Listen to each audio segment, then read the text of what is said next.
Alors, bonjour et bienvenue à tous pour cette nouvelle webconférence du réseau mobilité d'Idealco. Cette webconférence s'inscrit donc dans le cycle que nous avons prévu avec le réseau France Mobilité. Aujourd'hui, nous accueillons donc Marilène Vallès, chargée de mission développement durable de la mairie d'Ayen, ainsi que Béatrice Vaudet, présidente de Écosystème. Et nous allons donc parler d'écosystème, système de covoiturage de proximité adossé à une monnaie locale. L'idée est donc de développer des mobilités durables pour des territoires à faible et moyenne densité.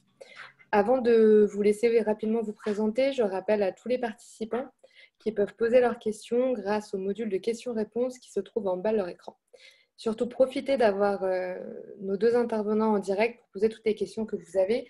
Ça permet aussi de rendre la webconférence un peu plus dynamique et c'est également plus facile pour nos deux intervenantes que de parler seule devant un ordinateur. Donc surtout, saisissez-vous bien de ce module de questions-réponses. Donc Madame Vallès et Madame Vaudet, je vous propose de vous présenter rapidement avant qu'on passe à la vidéo d'introduction. Alors, donc moi, c'est Marilène Vallès. Donc, je suis chargée de mission développement durable, mais au sein du collectif Vivre Ensemble Durablement et non la mairie d'Ayen. Avant, effectivement, j'y ai travaillé. Mais donc, je suis la salariée. C'est un emploi associatif région, donc du collectif Vivre Ensemble Durablement. Donc, c'est un collectif qui a démarré en 2013. Donc, nous, on œuvre essentiellement dans le champ du développement durable. Depuis 2 ans, depuis 2018, on a été labellisé espace de vie sociale par la CAF de la Corrèze. Donc nous, notre axe, en fait, c'est de développer donc, des activités autour du développement durable, mais plutôt à vocation, à destination des enfants et des parents-enfants. Voilà, on travaille pas mal sur cette problématique parents-enfants. Donc, qu'est-ce qu'on fait concrètement ? On organise un bel événement qui s'appelle la fête des enfants et du jardin. Donc, on a un jardin, un verger conservatoire dans lequel aussi on fait pas mal d'animations. On organise des ateliers couture à la médiathèque, la d'Ayen. On organise aussi des cafés-débats sur des thématiques diverses et variées. Moi, je travaille aussi on est prestataire de services pour l'agglo de Brive, où je fais de la sensibilisation aux économies d'énergie au niveau des écoles. Voilà, donc après, on a le système de covoiturage, écosystème. Voilà, et après des activités plus ponctuelles autour du développement durable. Voilà, pour la partie du collectif. Merci pour cette présentation. Et Donc, Madame Vaudet ? Je poursuis, voilà. Donc, je suis Béatrice Vaudet, je suis à l'origine du concept écosystème. Dans l'écosystème, ça signifie système de mobilité éco-durable, c'est pour ça qu'il y a un T apostrophe à la fin. Et je suis moi-même, j'ai développé une expertise sur les problématiques de mobilité, en travaillant notamment à la SNCF pendant 25 ans, où j'étais responsable des gares régionales. Donc, j'étais la maîtrise d'ouvrage, donc j'ai beaucoup développé les pôles d'échange et tous les problématiques d'interconnexion avec les autres modes de transport pour favoriser le mode ferroviaire à l'époque. J'ai quitté les SNCF il y a déjà près de 5 ans maintenant, précisément pour développer écosystème, qui vise notamment à mieux contenir les consommations d'énergie. C'était d'ailleurs l'origine de ce concept. Comment contenir les consommations énergétiques et l'évolution de la facture énergétique, et en particulier dans les territoires où on ne peut pas se passer de la voiture.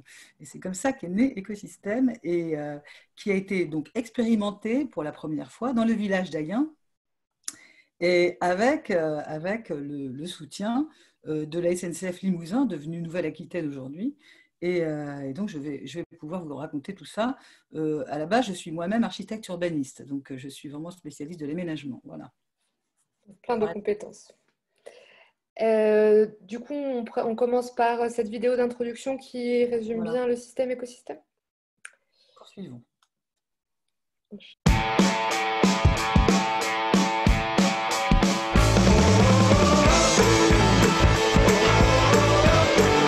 Écosystème, c'est un système de covoiturage de proximité adossé à une monnaie locale. Les utilisateurs achètent un carnet de fichiers de 100 km, ce qui équivaut à 6 €. et après rémunère le chauffeur par le biais de ses fichiers kilométriques. On augmente le lien social puisque entre covoitureurs et covoiturés, eh bien, se créent des liens et on dynamise les commerces locaux via donc cette monnaie, le Yaka, qui ne peut être dépensé qu'avec des commerces locaux. Le bénéfice, il est d'abord écologique, parce que si on peut utiliser une voiture pour 4 personnes au lieu d'une, moi je trouve que c'est très bien. Et puis aussi, ça fait un rapprochement sociologique un peu entre les différentes personnes, qui est toujours utile en milieu rural, où on a un peu de tendance à vivre un peu chacun dans notre petit village. Je crois justement à ces dispositifs collectifs qui mettent les gens en marche et en lien vers une société un petit peu plus responsable, plus sociale, plus équitable. Donc c'est un système qui à la fois qui fait du bien à l'environnement, au champ de l'économie et au social.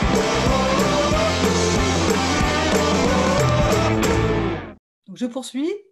Donc, alors là, vous venez de voir une vidéo qui a été tournée par RNC et l'Association des maires de France en novembre 2018, car Ayen avait reçu le premier Grand Prix des maires pour écosystème dans la catégorie aménagement et mobilité. Voilà, donc du coup, j'en étais d'autant plus flattée. Voilà.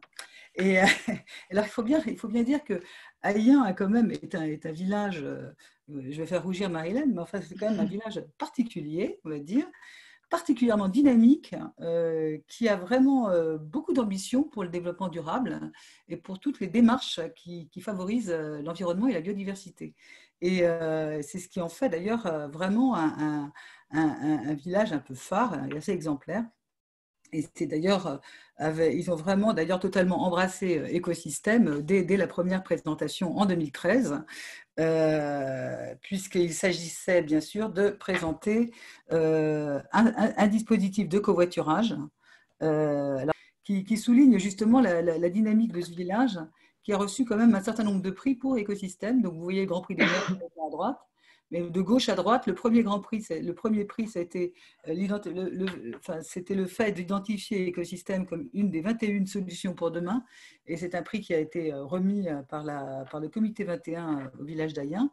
Puis le deuxième prix des MSAP, remis par la Caisse des dépôts et consignations à la maison de service au public devenue Espace France Service d'Ayen. Puis le prix des biosphères Épidore qui avait été remis à l'UNESCO à la mer d'Ayen. Et enfin ce Grand Prix de mer qui date de novembre 2018. Voilà, on peut poursuivre, Amandine. Alors, du coup, écosystème, donc c'est un dispositif qui vise à développer, à soutenir l'économie locale en s'appuyant en particulier, bien sûr, sur le développement de mobilité de proximité et en associant surtout les citoyens et les activités de proximité, notamment les commerces, pour que tout le monde ait un rôle, participe vraiment au développement d'offres de covoiturage, voire de modes cyclables, pour la totalité de la population. Et ainsi dynamiser l'économie locale grâce à ce rôle qui renforce le lien social que jouent bien sûr les commerces de proximité. Donc, il s'agit bien de développer un covoiturage de proximité dans ces secteurs. Et puis, dans les secteurs un peu plus denses, périurbains, de moyenne densité, Écosystème lance des projets flash, ce sont des opérations intercalaires qui sont des consultations qui sont faites auprès des jeunes architectes et paysagistes de moins de 35 ans des territoires pour réaliser des opérations chic et choc et pas chères, c'est-à-dire des opérations très visibles, très rapides à mettre en œuvre et qui ne coûtent pas les yeux de la tête, de telle manière à ce que les gens puissent voir que les choses peuvent changer rapidement. Voilà, on va revenir tout de suite sur le covoiturage. Voilà, alors le covoiturage écosystème. Vous voyez, là, on a un petit clin d'œil. Il y a écrit covoiturer malin. Ça, c'est la vallée de l'Aude qui nous avait demandé de trouver une phrase un peu clinquante pour attirer les covoitureurs. Et alors, la cible d'écosystème, c'est naturellement les gens les plus isolés. Donc, c'est ceux qui n'ont pas du tout d'autre alternative que la voiture, mais également les personnes âgées, notamment, qui dépendent des autres, les personnes fragiles, les jeunes en difficulté. Et globalement, les personnes qui n'ont pas qui manquent de culture numérique ou bien qui n'ont pas accès à des smartphones. Il faut savoir quand même qu'à l'échelle de notre beau pays, 66 millions d'individus, il y a plus de 20 millions de personnes qui sont exclues du numérique. Et ça, c'est une étude qui date de novembre dernier, 2019, faite par Médiamétrie, et qui affiche ce résultat. Donc, on a quand même vraiment un vaste champ de personnes à cibler, bien sûr. Et alors, quant au territoire, c'est naturellement les territoires qui souffrent d'un manque d'offres de transport collectif et qui doivent un peu se débrouiller tout seuls pour favoriser les déplacements des uns et des autres. Alors, le dispositif écosystème, il s'appuie sur des bons d'échange qu'on appelle bons énergie, comme je vous le disais tout à l'heure. L'origine d'écosystème, c'était de contenir la facture énergétique, d'où ce terme qui est venu un peu tout seul. Les bons énergie, en fait, les bons énergie, ce sont des fichiers kilomètres, des tickets kilométriques de 5 km au recto, et qui se transforment au verso par un bon énergie de 25 centimes, c'est-à-dire qu'on est à 5 centimes du kilomètre. Alors la particularité, c'est que selon les territoires, donc on a naturellement commencé avec Ayen, pour s'assurer que les gens s'approprient vraiment ce concept et cette démarche, on a proposé dès le démarrage que ces bons énergies prennent un nom qui soit vraiment choisi par le territoire, de telle manière à ce que ce soit totalement approprié. Le résultat, c'est qu'à Ayen, les bons énergies s'appellent les YACA. YACA, c'est le Y d'Ayen. Et ACA, c'est Association des commerces d'Ayen. C'était précisément pour favoriser l'appropriation par les commerces qui ont quand même un rôle à jouer dans cette organisation. Comme vous le voyez sur ce schéma triangulaire, on a une association écosystème locale qui porte le label écosystème et qui représente donc le fonctionnement et la fédération, et qui va distribuer, qui va d'abord prendre toutes les inscriptions des covoitureurs et distribuer les fichiers kilométriques et les macarons écosystèmes les macarons ont l'image, c'est l'image que vous voyez sous le terme écosystème de l'association en haut, et pour les conducteurs. Donc, vous avez donc dans ce schéma les covoiturés, ce sont les conducteurs, ce sont les passagers. Au cœur du schéma, le conducteur covoitureur, et à droite, les commerçants partenaires de proximité. Et les flèches bleues représentent les euros, les flèches vertes représentent les YACA, donc les tickets kilométriques, et les flèches jaunes, non pardon, je me trompe, les vertes représentent les tickets kilométriques, voilà, c'est ça. Et les jaunes représentent les YACA, c'est-à-dire les bons d'échange que l'on appelle bien une monnaie locale. Ce n'est pas tout à fait une monnaie puisqu'elle redevient des euros à la fin.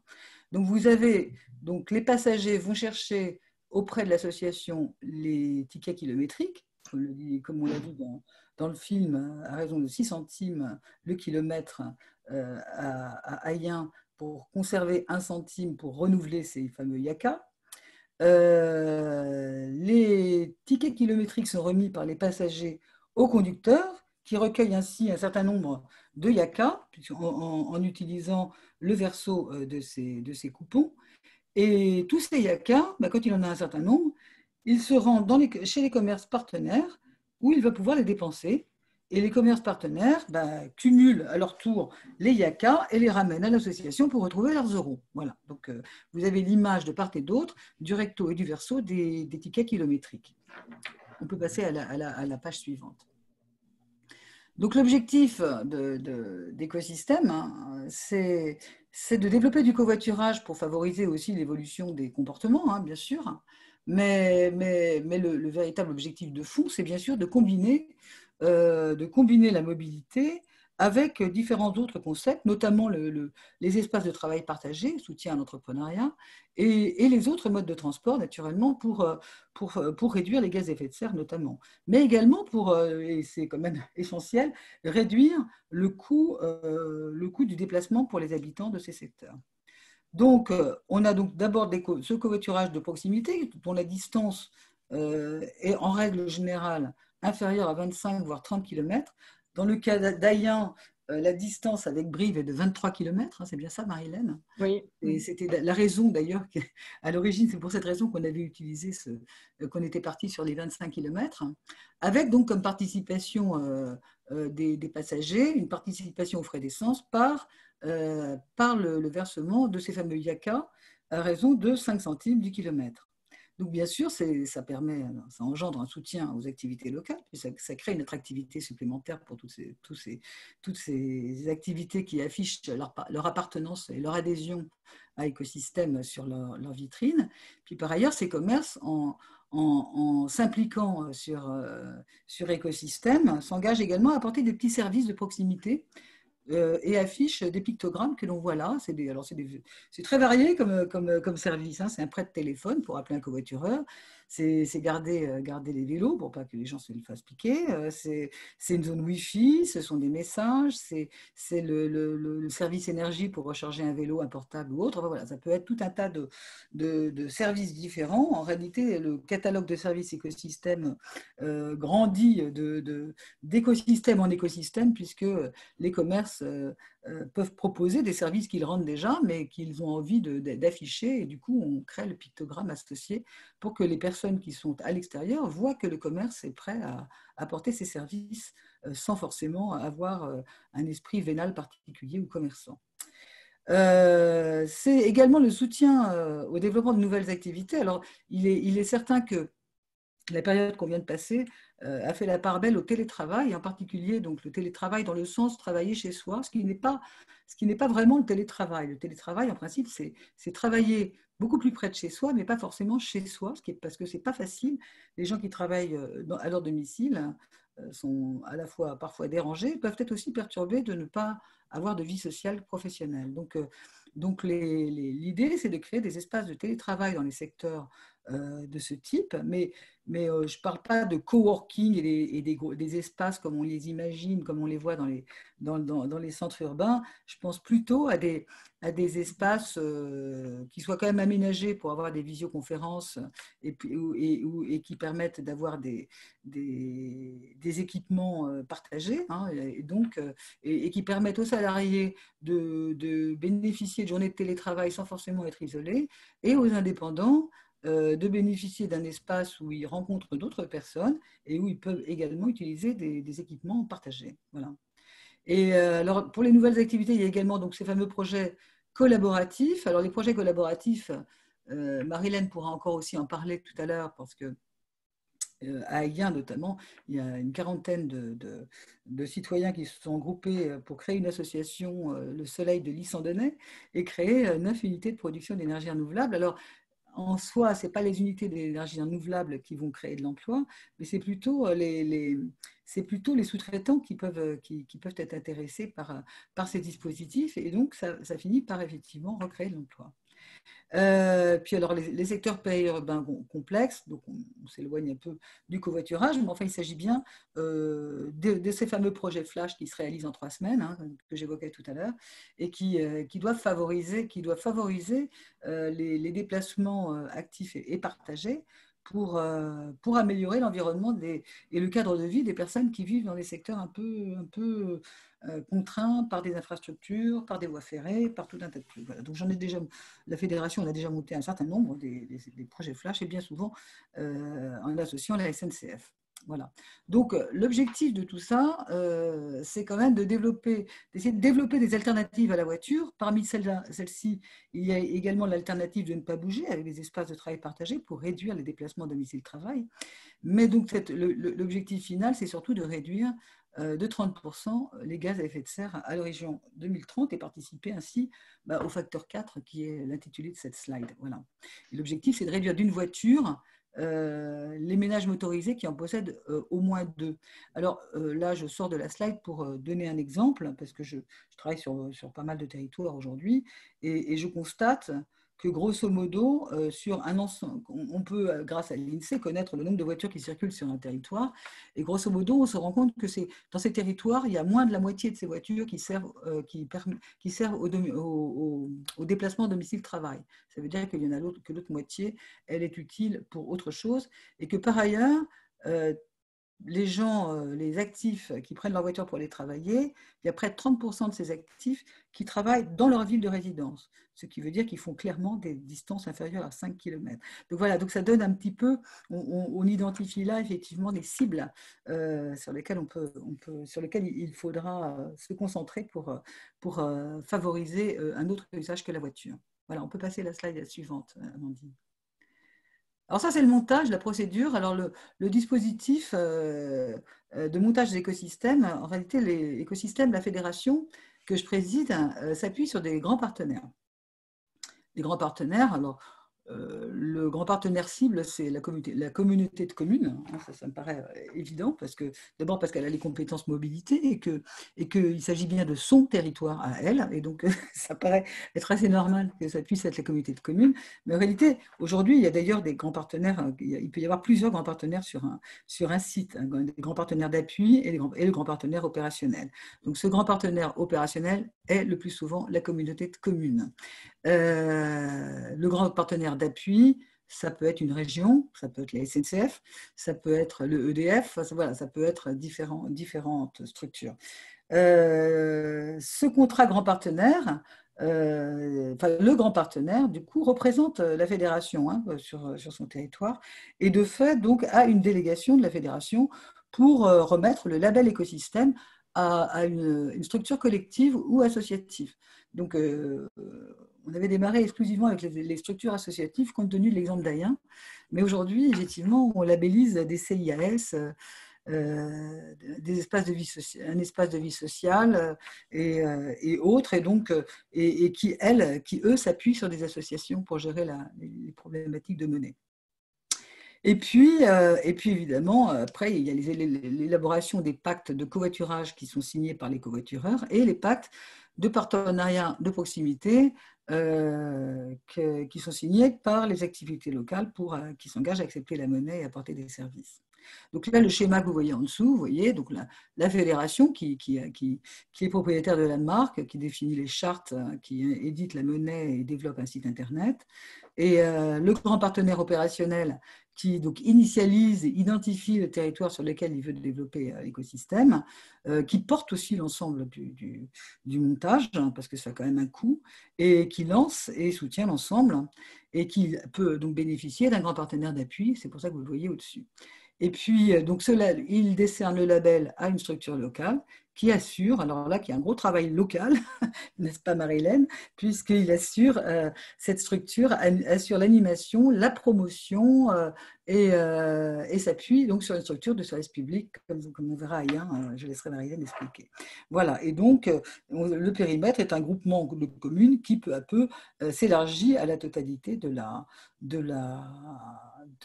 l'intercommunalité, encore qu'aujourd'hui, je travaille directement à l'échelle de l'intercommunalité. Mais voilà, on peut passer à la suivante. Alors ça, c'est l'exemple d'Ayen, justement. Donc Ayen, là, je vais laisser Marie-Hélène expliquer tout ça, mais enfin, je vais juste commencer avec la première ligne.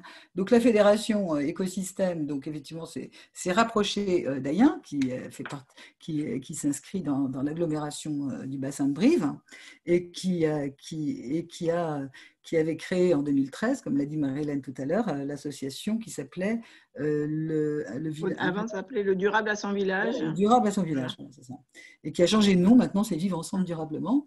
Et donc, le grand partenaire qui voulait expérimenter un dispositif de covoiturage dans un secteur où finalement il n'y avait pas de gare. C'était d'ailleurs intéressant parce que c'était justement pour analyser aussi l'impact que ça pouvait avoir de rabattement. C'est la SNCF Limousin, donc qui a labellisé l'association Le Durable à son village, donc qui a changé, et qui s'est appuyée sur la maison de service public. Marie-Hélène, je vous laisse la suite. Alors oui, effectivement, donc la commune d'Ayen, donc on est situé à l'ouest de Brive, à peu près 25 km de Brive. On est une commune engagée depuis de nombreuses années, à peu près 20 ans dans le développement durable. On est la première commune de moins de 10 000 habitants à avoir eu l'agenda 21 deuxième génération. On est une commune peu, voire presque pas desservis par les transports en commun. On a le transport à la demande qui vient une fois par semaine et puis il y a des heures fixes, c'est assez contraignant, où ils déposent les gens à un point qui n'est pas à proximité des fois de là où ils souhaitent aller. Donc, c'est un petit peu contraignant. Donc, c'est pour ça que la commune d'Ayen rentrait pleinement dans ce dispositif. Donc, nous, on a testé le dispositif en 2014. Donc, on était la première commune à tester ce dispositif. Donc, on est une commune de 740 habitants, plutôt donc une commune rurale. Voilà, donc on a avec Béatrice mis en place tout ça pour qu'il puisse fonctionner.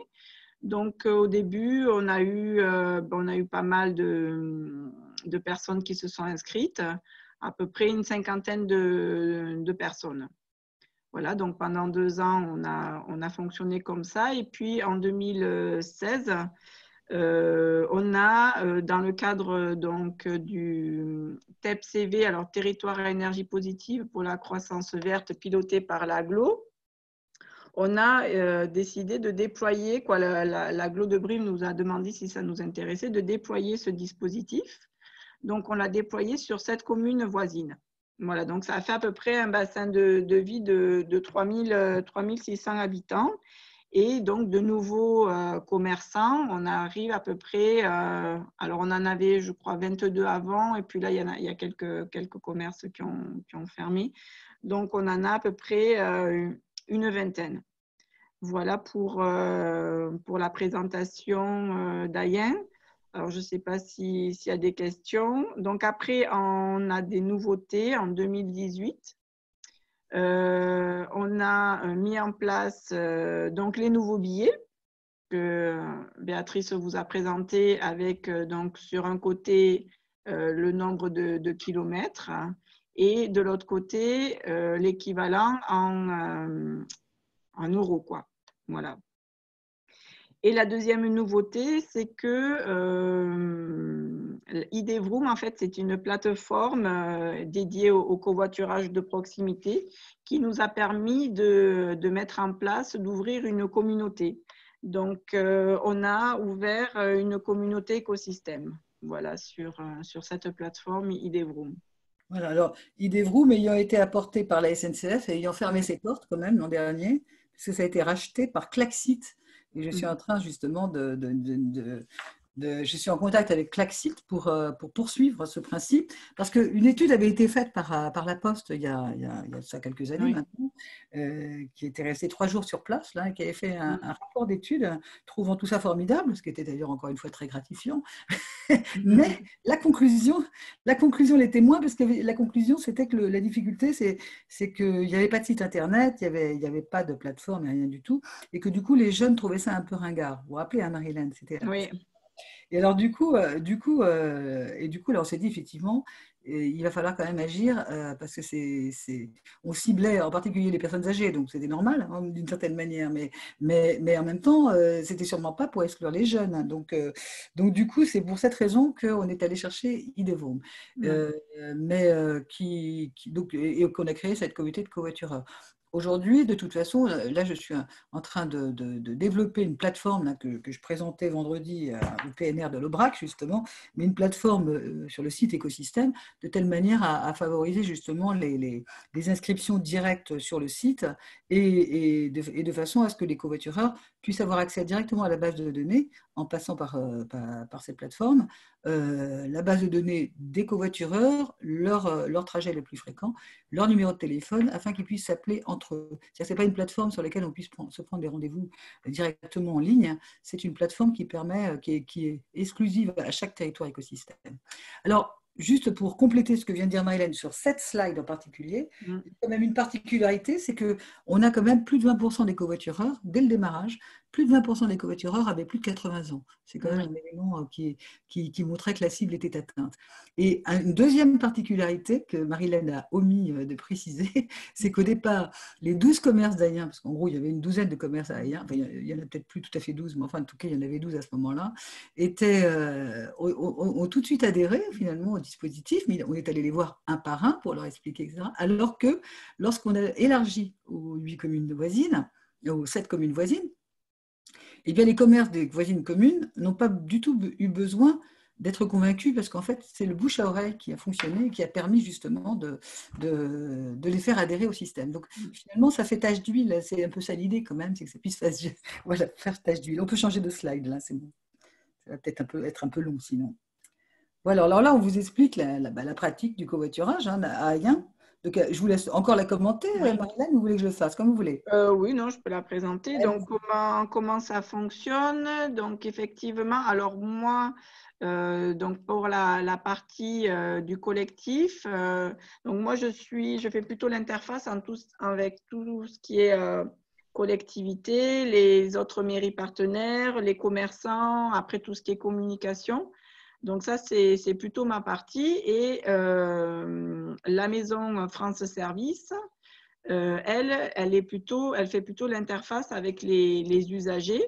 Donc, elle s'occupe de tout ce qui est inscription, de tout ce qui est mise en relation et voilà, la signature du pacte de covoiturage et la vente des fichiers kilométriques. Donc, effectivement, on vend des fichiers kilométriques de 100 km à 6 €. Voilà, pour 600 km le carnet de 100 km. Et donc, lorsque les personnes s'inscrivent, la maison France Service leur donne le macaron qu'ils apposent sur leur pare-brise pour dire que donc ils font bien partie de ce dispositif.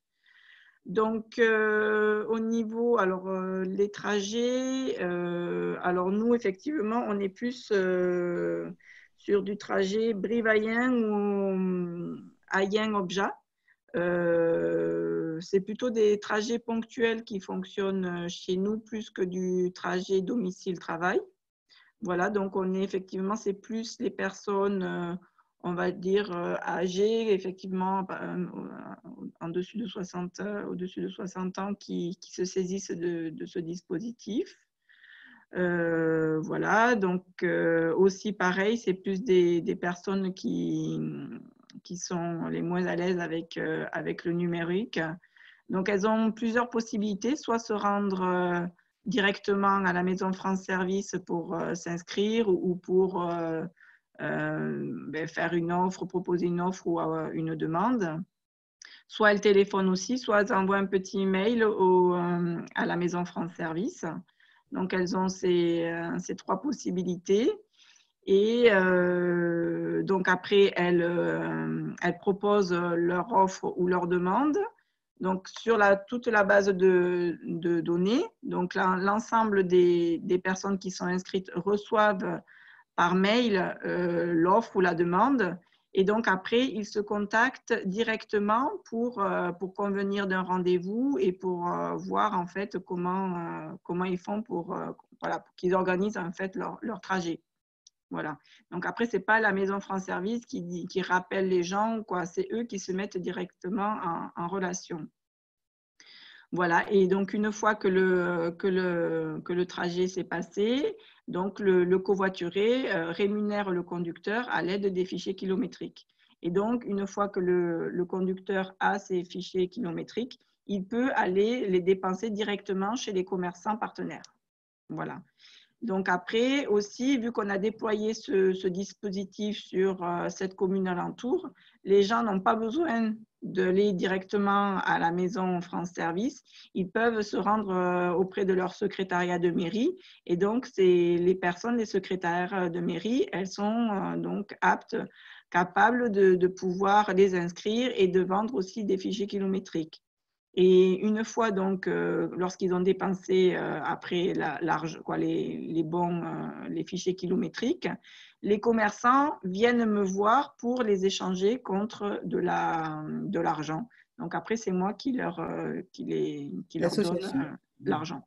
Parce qu'il ne faut pas oublier un espace France Service ou tout service public peut encaisser de l'argent, mais pas le décaisser. Hein. Voilà.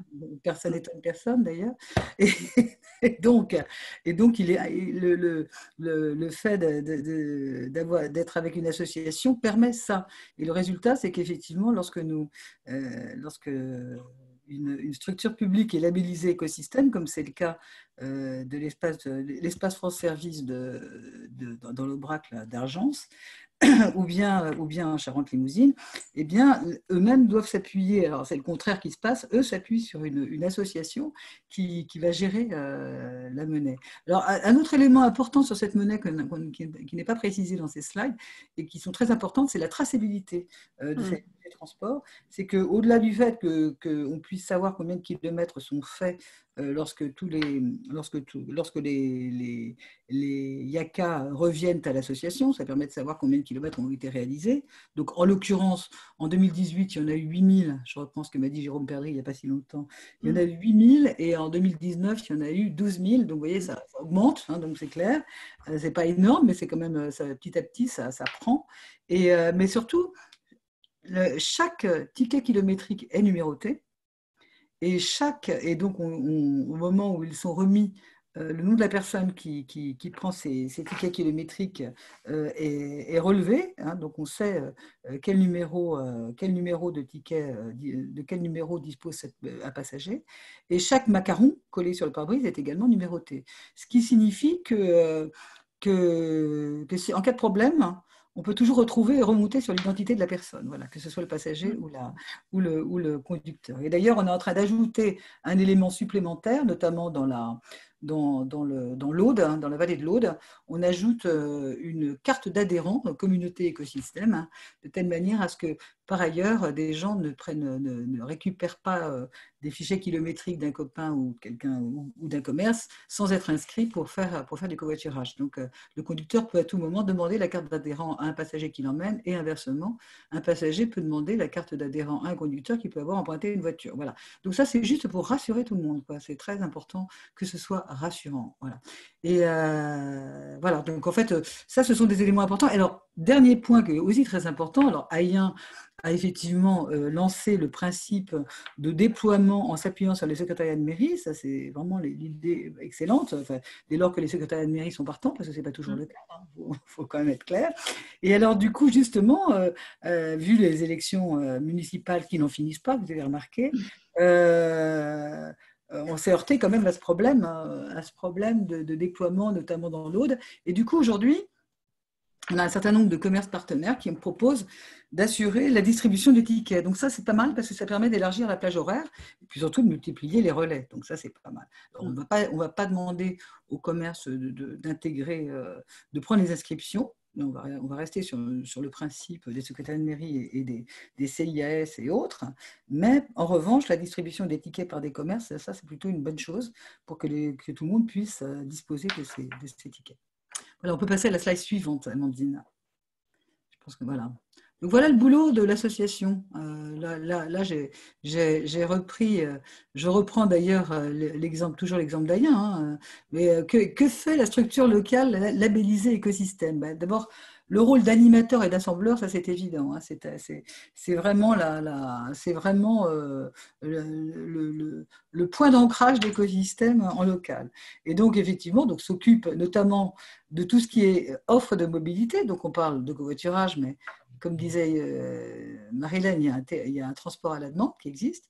Bon, il y a aussi les transports scolaires qui maintenant peuvent être utilisés. On peut monter dans les bus scolaires dès lors qu'il y a de la place et bénéficier également des trajets si c'est nécessaire, hein, et notamment en Occitanie où ça s'ouvre de plus en plus. Après, développer de l'autopartage, ne pas oublier les taxis, bien sûr, parce qu'ils font partie, hein, de la chaîne de déplacement. Et puis après, les transports ferroviaires, routiers et autres. Cette structure, elle met à jour les informations concernant le site. Alors là, en l'occurrence, à Ayen, on n'a pas encore mis en place de site, mais enfin, je suis en train de les mettre en place sur les autres écosystèmes. Et puis, la structure recueille toutes les inscriptions, donc fait signer les packs de covoiturage, de partenariat de proximité avec les commerces, et donc relève effectivement tous les services apportés par ces différents commerces. Elle distribue les coupons kilométriques et puis voilà, elle s'appuie effectivement sur ces relais, comme je vous le disais tout à l'heure. Et enfin, son périmètre d'action et de gestion s'élargit donc aux autres modes partagés ou cyclables. Hein. La mobilité active est particulièrement à la mode en ce moment. Hein, et donc, effectivement, le mode cyclable, prêt de véhicule, espace de travail partagé, peut tout à fait s'inscrire dans les activités gérées par la structure. Voilà. Donc, le plan de charge de l'association, bon, ben, voilà, c'est toutes ces relations avec les communes et secrétariats de mairie, bien sûr, parce qu'il faut aussi qu'elle alimente ces relais, ne serait-ce pour leur remettre les fichiers kilométriques lorsqu'ils n'en ont plus, et les macarons, et les pactes de covoiturage vierge, etc., tous ces machins. Elle fait également des démarches auprès des activités locales pour leur proposer de devenir partenaires à leur tour. Et puis il y a d'autres relais, les centres de gériatrie notamment, puisque comme le disait Marie-Hélène, il y a pas mal de personnes âgées qui sont intéressées par ce dispositif qui est quand même assez rassurant. Et puis enfin, les loueurs de vélos, les taxis, etc. Voilà. Et puis alors, bien sûr, il y a également des manifestations de promotion d'écosystèmes sur les marchés notamment. Hein. Donc on fournit des kakimonos et puis qui permettent d'expliquer comment fonctionne l'écosystème, remise de flyers expliquant comment tout ça fonctionne. Et puis naturellement, la structure assure la gestion des fameux bons énergie pour en recommander lorsqu'il n'y en a plus. Voilà, on peut passer à la suivante. Voilà, alors après, il peut y avoir des promotions de grands partenaires. Alors, les grands partenaires, ils sont là aussi pour promouvoir le dispositif et donner un peu, le faire connaître, parce qu'au-delà on fait évidemment des dossiers de communication, dossiers de presse, des manifestations autour de la signature des contrats grands partenaires et de contrats de franchise citoyen, qui est la remise du label. Mais au-delà de ça, justement, par exemple, en Aubrac, le maire d'Argence a décidé au lancement d'offrir un ticket de 4 coupons de 5 km à chaque foyer de sa commune. Donc il y en avait 750, ça lui a coûté 750 €, voilà, mais il a comme ça pour lancer le truc, et il a donné un coupon à chaque foyer. Voilà. Après, un autre type de promotion, c'est tout simplement de demander aux commerces de proximité partenaires d'afficher sur leur vitrine que du 1er au 15 juillet, il y a 20, 30 ou 40% de réduction pour tout achat réalisé avec les bons énergie, les bons Yaka, les Aubrac, les Charlim, les trams. Il y a des noms très différents selon les endroits où on va. Et du coup, les gens qui ne connaissent pas, ils vont voir effectivement ces affiches. Mais c'est quoi ces bons énergie? Et comment est-ce qu'on les a? En pratiquant le covoiturage. Il n'y a que comme ça qu'on peut avoir des bons énergies. Donc voilà. Donc c'est quand même une manière de promouvoir pas mal les choses. Voilà. Donc du coup, bien sûr, ça se traduit par le versement d'une dotation compensatoire à l'association, hein, parce que c'est pas l'association qui finance ça. Voilà. Et d'ailleurs, il y a une petite question que je me permets de poser. Donc, Madame Cerise nous demande comment on arrive justement à constituer la liste des covoitureurs. Donc, c'est via ce réseau de partenaires et ces moyens-là, ou vous avez aussi d'autres actions pour… Eh bien, non, mais là, justement, alors, déjà, c'est évidemment des actions de promotion. Hein. Donc, la commune est très active, hein, sur ce truc-là. Donc, il y a évidemment l'information sur les bulletins municipaux.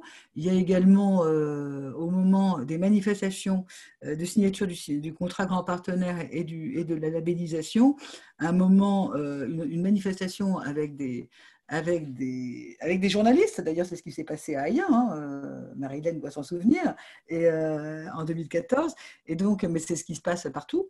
Et du coup, là, vous avez la presse régionale qui s'empare du sujet. Donc, vous avez des articles dans la Dépêche, la Montagne, je ne sais pas quoi. Enfin, il y a tout un tas de trucs. Et donc, du coup, alors ça, par contre, en plus, ça flatte un peu les populations concernées, parce qu'on parle de leur village, leur truc. Donc, c'est plutôt pas mal. Et puis, il y a alors par ailleurs, on élabore un flyer covoiturage qui explique exactement comment tout ça marche et qui il faut contacter. Et c'est un petit flyer tout bête, c'est un A4 plié en 3. Et ça, c'est distribué dans toutes les boîtes aux lettres. Ça permet quand même aux gens de savoir de quoi on parle. Et au-delà, et après, effectivement, l'association organise des petites manifestations dans les marchés, comme je le disais tout à l'heure, et les commerces de proximité partenaires ont sur leur comptoir des petits flyers que les gens peuvent prendre. Et ils sont là aussi pour expliquer comment ça fonctionne.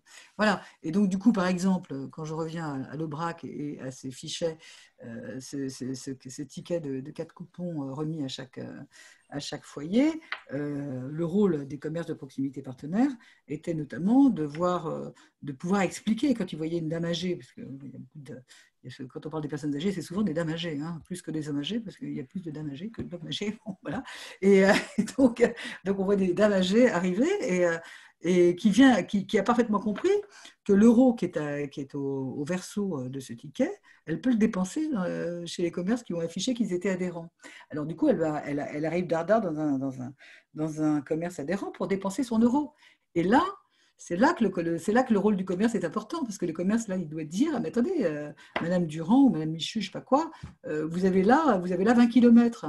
Or, à tel ou à tel, en plus dans ces villages, les gens se connaissent bien. Donc, ou lui-même, d'ailleurs, il dit, mais moi, si vous voulez, vous me donnez votre ticket, je vous emmène où vous voulez sur un rayon de 20 km.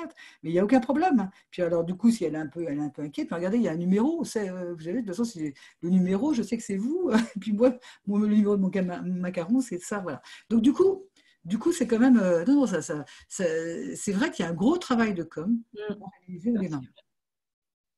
Mais vraiment un travail de com au final basé sur le local, que ce soit la presse, les commerçants, on est vraiment sur l'écosystème. Pas seulement, parce qu'en fait, on les flatte un peu, hein, les gens. C'est important d'avoir des articles de presse au-delà du local. C'est vrai.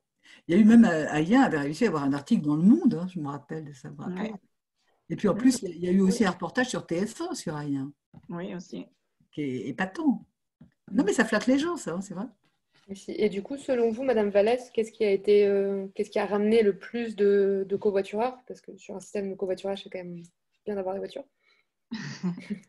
Nous, on est allé les chercher un par un, hein, les gens. Il a fallu effectivement les rassurer, les accompagner, parce qu'au début, c'était pas évident. Il fallait effectivement se rendre à la maison France Service. Donc, il fallait presque prendre les gens par la main pour les amener, pour leur dire que, c'était un système sécurisé, que, pour les rassurer.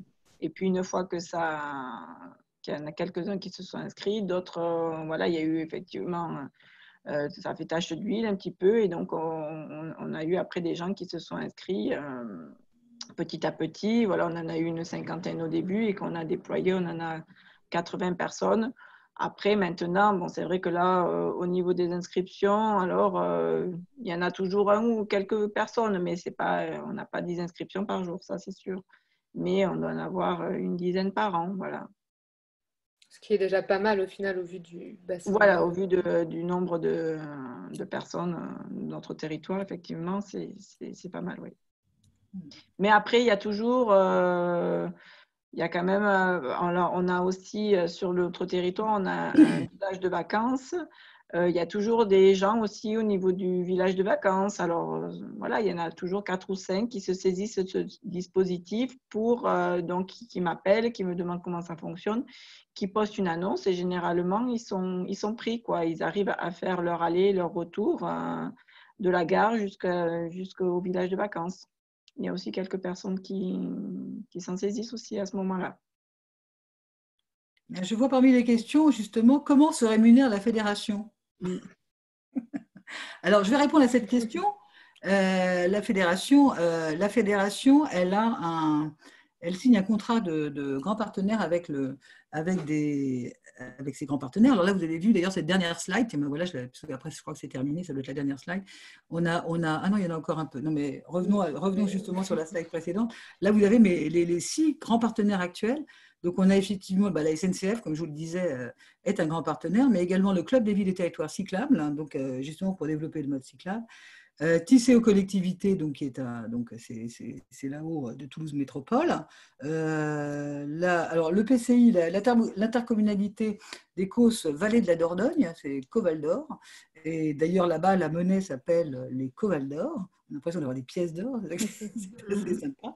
Et on a le parc naturel de l'Aubrac, donc là-bas, les beaux énergies s'appellent les Aubrac.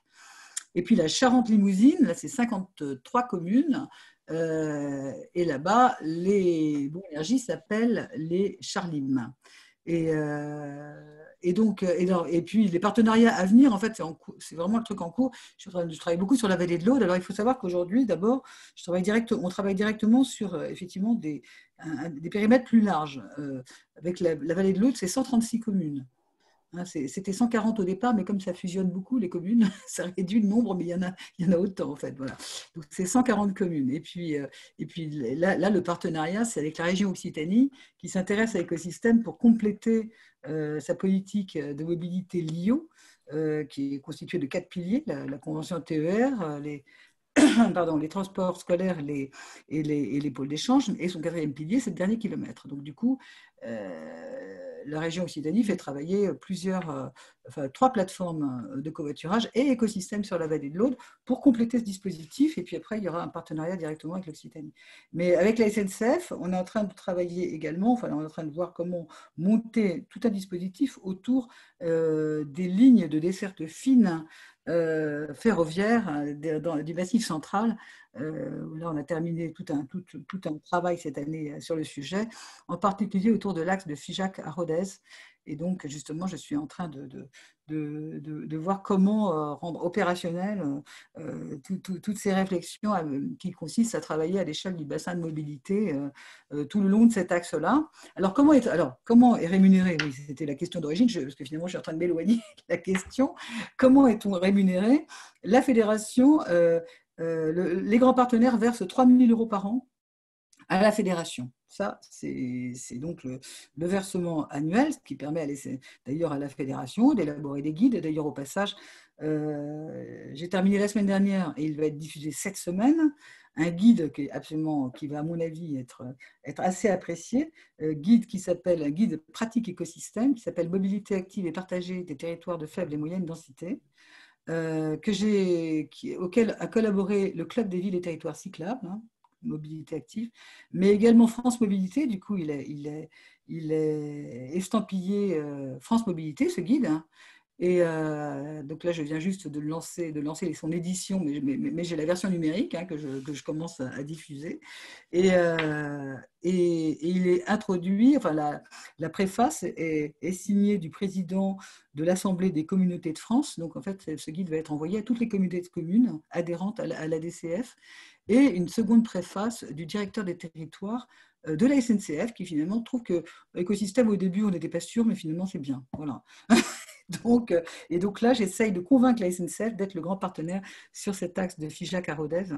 Et donc, au-delà de ça, il y a après une mission d'accompagnement, hein, au-delà de l'adhésion, qui engage le grand partenaire sur 3 ans, parce qu'il faut bien 3 années pour pouvoir déployer, etc. Il y a une mission d'accompagnement qui est réalisée par Écosystème SA. Et là, elle est forfaitisée en fonction du nombre de communes. Alors du coup, pour 5 à 10 communes, en gros, il y a 5 à 8 000 habitants, c'est grosso modo 12 000 € plus des frais de déplacement de l'ordre de 1 500 €. Après, d'ailleurs, dans ce guide, tous ces chiffres y sont, d'ailleurs, tout ça a été précisé, absolument précisé pour que ce soit bien clair. Et pour 30 à 40 communes, en gros, on a entre 20 et 25 000 habitants, on passe à un forfait de l'ordre de 16 000 € avec des frais de déplacement de 1 400 €. Puis ensuite, il y a un forfait de 24 000 € quand on dépasse 50, on est entre 50 et 80 communes, et 60 communes, on est entre 30 et 40 000 habitants. Et quand je suis le travail que je fais avec la région Occitanie et l'association locale, je le fais pour un montant de l'ordre de 28 000 €, mais y compris des déplacements. Donc il va y avoir pas loin de 5 000 € de déplacement, je crois, ou 4 000 € de déplacement. Ça, c'est pour 3 ans ou c'est par année qu'ils payent?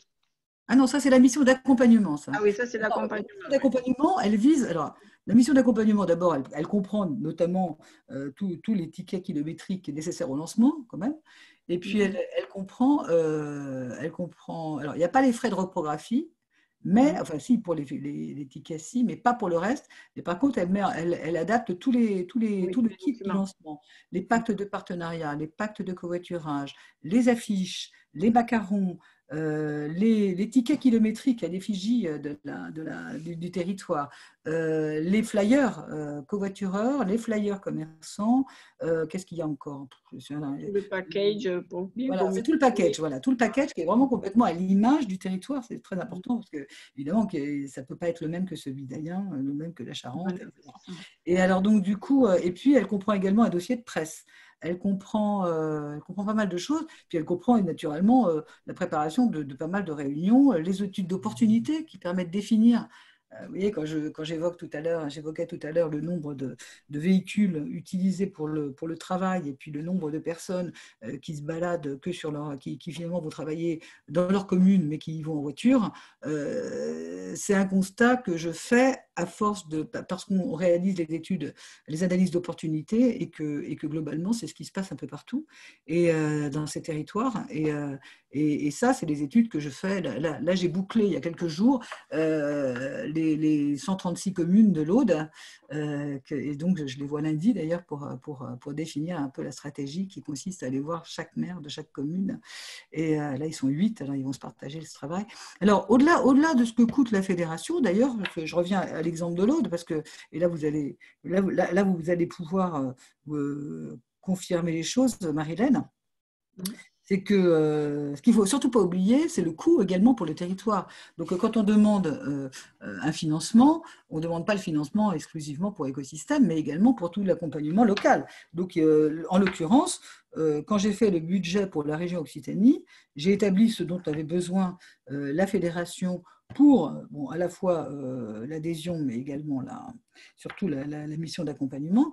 Mais j'ai établi également, et là c'était quand même nettement un peu plus cher quand même d'ailleurs, le montant nécessaire à l'association locale qui va développer, qui s'appelle l'ATRAM et qui va développer écosystème. Donc j'ai intégré d'ailleurs dans ces montants le coût d'un salarié à l'année pendant 3 ans. Donc c'est quand même pas tout à fait les mêmes prix. Hein. Et donc voilà. Et donc j'ai intégré tout ça et on a obtenu ça. Hein. Et donc du coup la région Occitanie d'ailleurs verse la subvention directement à l'association, qui après règle les différents trucs, etc. Et moi, de mon côté, après, j'ai fait une convention d'ailleurs avec la SNCF pour lui demander Occitanie, parce que là, on est autour d'une réouverture d'axe aussi, Limoux-Quillan. Et donc, j'ai dit, mais soyez donc dans le coup, puisque c'est la région Occitanie qui est à la base du truc. Alors, la SNCF, ça m'intéresse d'autant plus. Et prenez en frais les frais de reprographie. Donc, j'ai fait une convention pour que la SNCF prenne en charge les frais de reprographie. Finalement, je passe mon temps, moi, à chercher les financements pour les autres. Et là, j'ai fait d'ailleurs récemment un projet de courrier que l'association va envoyer au comité de massif pyrénéen pour obtenir encore un peu de sous pour développer éventuellement une plateforme locale supplémentaire. Enfin, voilà. Donc, on est en train de monter tout un machin pour que surtout, l'objectif à terme, c'est que cette structure associative devienne le plus autonome possible. C'est-à-dire qu'elle va, là pour l'instant il faut l'aider bien sûr, donc du coup on trouve des sous et machin. Après la région Occitanie, là c'est la structure d'appui, hein, c'est le grand partenaire d'appui, donc elle finance, mais après elle va se retirer et laisser place au PETR, hein, qui couvre le territoire complet de la vallée de l'Aude, et donc il y a 2 comités de communes en l'occurrence, et ce PETR va devenir le grand partenaire de la fédération, et du coup pour poursuivre, je veux dire, après la mission d'accompagnement, une fois qu'elle est faite, elle est faite. Elle est là pour mettre sur orbite le dispositif. Une fois que c'est fait, je veux dire, après la fédération, elle est toujours là pour vraiment s'assurer que tout continue à fonctionner. D'ailleurs, vous voyez bien d'ailleurs que quand vous avez des problèmes, vous savez parfois me trouver. Voilà. Non, mais après, voilà, c'est ce qu'il y a d'intéressant. Jérôme m'appelle régulièrement. Mais quoi qu'il en soit, c'est bien l'objectif. C'est ne jamais lâcher un territoire, toujours accompagner, mais une fois qu'il est sur orbite, il a beaucoup moins besoin, il devient totalement autonome. L'écosystème d'Ayen est clairement l'écosystème d'Ayen. Je veux dire, je n'ai pas de revendication particulière, et surtout, c'est sûrement pas le même que l'écosystème de l'Aubrac, de la Charente-Limousine, de Biars-sur-Céré. À chaque fois, c'est différent. C'est différent parce que ce n'est pas les mêmes territoires, ce n'est pas les mêmes gens, ce n'est pas les mêmes organisations, mais c'est le même objectif. On veut réduire le coût du déplacement pour les gens et favoriser les offres et multiplier les offres de déplacement en intégrant tous les modes qu'on peut trouver. Voilà. Alors, dans mon super petit guide, je fais de la pub, mais enfin, si vous le voulez, vous me donnez vos coordonnées, je vous l'enverrai avec plaisir, la version numérique. Mais l'objectif, c'est quand même effectivement, enfin dans ce petit guide, il y a tous les leviers de financement justement qui apparaissent. Hein. C'est ça l'important d'ailleurs. C'est l'important, c'est de savoir comment on fait pour financer tout ça quand même. Parce que c'est bien joli, mais il y a beaucoup de Mère Teresa sur notre territoire, mais parfois il faut quand même être un peu lucide et les choses ont un coût. Voilà. C'est ça. D'autres questions? Alors j'ai vu qu'il y avait encore d'autres questions. Oui, il y en a d'autres. Si on revient sur du coup écosystème, vous parliez au début donc de télétravail et d'espaces de télétravail qui ne seront pas forcément des coworking. Est-ce que vous avez déjà un exemple de choses qui a été réalisée et de comment ça s'intègre dans le travail de la fédération? Alors, à vrai dire, non, en fait, on a fait alors, j'ai un partenariat avec une structure de coworking qui s'appelle Oui Réseau. Et Oui Réseau, il a pignon sur rue dans les milieux urbains. Il a monté l'espace de coworking d'abord à Lille, hein, vous voyez, donc on n'est pas dans le même coin, et qui a très bien marché. Pourquoi? Parce qu'il a mis en place un dispositif, hein, je dis il parce que le fondateur de ça s'appelle Armand Verger, et il a mis en place un système qui s'appelle Oui Réseau Academy, et qui consiste à faire intervenir des professionnels entrepreneurs qui ont pignon sur rue aussi, qui ont très bien marché, etc., et qui viennent exposer, qui viennent sur place pour expliquer les clés de la réussite, d'une certaine manière. Et donc, ils viennent expliquer comment ils ont fait. Et donc, en général, ça a beaucoup de succès, ce truc-là. Et ce qui est intéressant, c'est que pourquoi est-ce qu'ils font ça? Parce qu'on dit pourquoi ils sont kikines aller dans un espace de coworking pour expliquer leur vie, quoi. Leur raconter comment ils ont fonctionné. Et tout simplement parce qu'eux-mêmes, comme ils viennent dans ces espaces, ils savent qu'ils sont face à des entrepreneurs en herbe et que quelque part, ils viennent chercher un peu leur futur partenaire, quoi. Donc en fait, tout le monde, c'est un échange très, très intéressant et très gagnant. Et du coup, l'idée, c'est de créer des espaces qui soient bien équipés de visioconférences, et en particulier dans ces secteurs où la couverture réseau est parfois peu fiable. Donc il faut forcément qu'il y ait un endroit où vraiment on puisse capter correctement et qu'on puisse vraiment avoir de la haute définition, parce que c'est vrai que c'est ingérable. Et là, et donc, essayer de faire un truc assez simple. Donc, on a commencé à travailler déjà sur la charte visuelle de l'espace de travail, le niveau d'équipement, mais l'idée, c'est d'utiliser des espaces qui soient disponibles.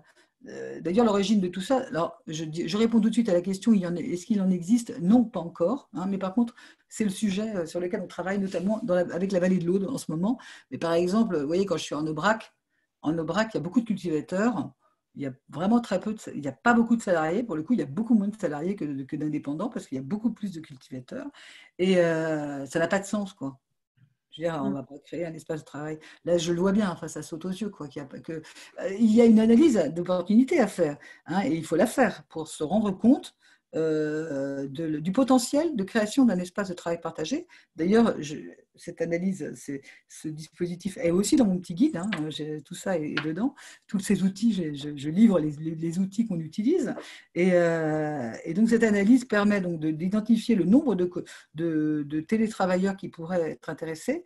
Mais de toute façon, quand on monte un espace de travail comme ça, ce qui est très important, c'est d'associer les futurs utilisateurs dans les espaces, dans les milieux de moyenne et faible densité. Parce qu'il ne faut pas faire un truc en disant, tiens, bon, voilà, je vais faire ça, ça va marcher, puis après on attend le client. C'est absolument pas comme ça que ça fonctionne. On n'est pas du tout dans le même esprit que dans les centres urbains, hein, c'est clair. Il faut vraiment s'assurer que ça va répondre à une exigence, à une attente.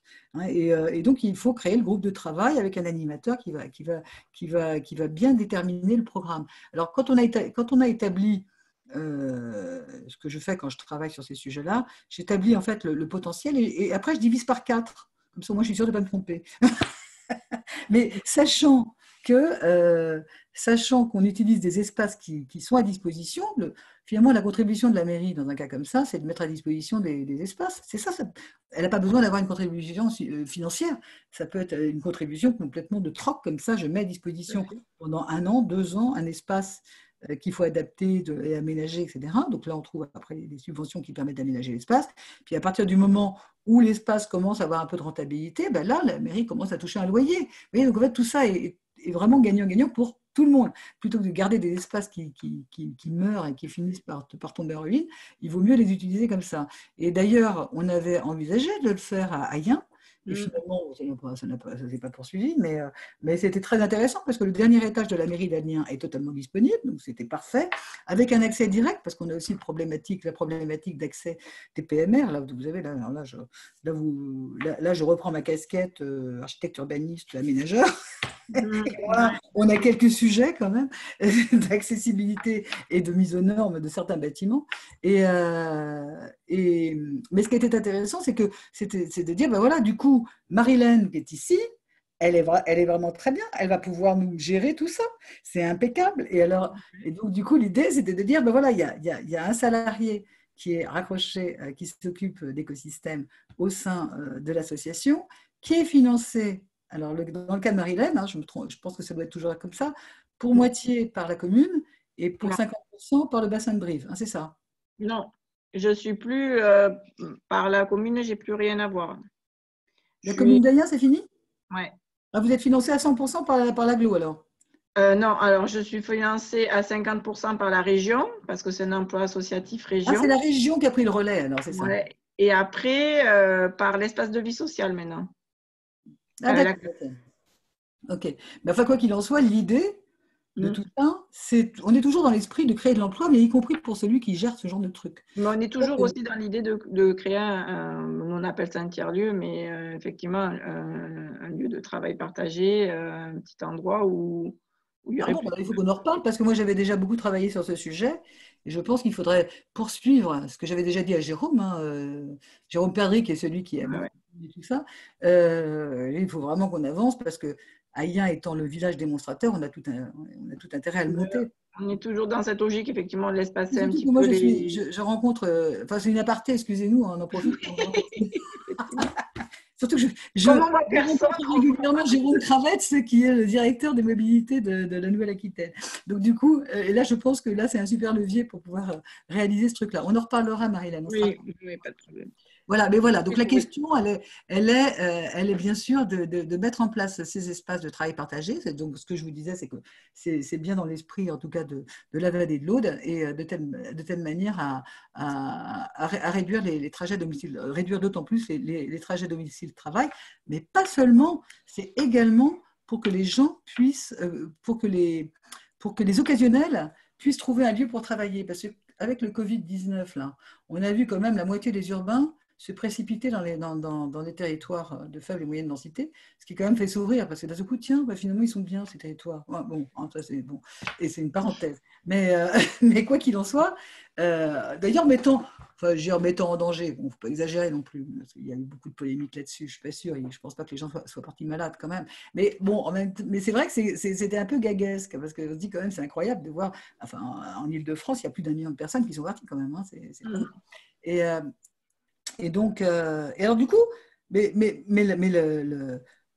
la conséquence de ça, et c'est ça qui est intéressant, c'est que finalement, aujourd'hui, il y a quand même des évolutions dans les comportements et dans les modes de vie. Et finalement, il y a quand même une part de ces populations qui finalement trouvent ça très bien d'être là-bas, parce que finalement, être en télétravail, à distance, dans des endroits où finalement l'immobilier est beaucoup moins cher, où la vie, l'environnement est beaucoup plus sûr, où la biodiversité est conservée, etc., ça finit par laisser pensif. Et donc, effectivement, si en plus, il y a des espaces de travail partagés performants, je pense que ça peut avoir du sens pour attirer et maintenir des actifs. C'est ça l'objet, c'est de maintenir des actifs sur le territoire, parce qu'ils consomment aussi. Et donc, c'est les commerces de proximité qui assurent la conciergerie, les machins, etc. Ouais. Effectivement, je pense qu'au final, toutes les personnes qui sont parties d'Île-de-France, c'est aussi parce que pour la première fois, ils avaient l'occasion de continuer à travailler tout en étant ailleurs, et pourquoi pas dans leur région. C'est pas mal ce truc forcé, là. On ne va pas se réjouir du Covid, mais par contre, mais en revanche, En revanche, ça a été une expérience véritable pour tous ces... D'ailleurs, pour reboucler sur tout ça, et un peu en avant-première, on prépare justement un événement à la fin de l'année sur cette thématique, comment revitaliser les centres-bourgs avec ces opportunités de, au final, non-mobilité et télétravail. Moi, c'est la non-mobilité. Celle qui en parle très bien, c'est Anne-Marie Drac. Je vous recommande d'en parler avec elle si un jour vous avez l'occasion. Parce que j'étais allée à un colloque il y a plusieurs mois où elle mettait en avant le fait qu'on ne parlait que de mobilité et jamais de non-mobilité. J'avais trouvé ça assez... Alors que c'est effectivement un sujet. Mais revenons à la mobilité et revenons au covoiturage, parce que sans que le sujet ne soit pas lié, nous avons encore deux questions concernant donc, le système covoiturage d'écosystème, notamment une qui est arrivée tout au début de la présentation et qui demandait si les points de rencontre sont matérialisés ou est-ce qu'effectivement on peut aller chercher les covoiturés à domicile. Et la personne prenait l'exemple des seniors qui ont peut-être... Oui, les deux en fait. Hein. Alors, deux, c'est assez normal d'aller chercher les personnes âgées à leur domicile. C'est assez classique en fait. Mais en même temps, parmi les services qui sont proposés aux partenaires de proximité, au commerce, c'est le lieu de rencontre. Alors eux, ils ont intérêt à faire ça, notamment les cafés et tout ça, parce qu'on peut se retrouver dans un café sans forcément consommer, mais enfin on consomme. On consomme un peu. Et puis alors du coup, donc, soit c'est dans un commerce de proximité.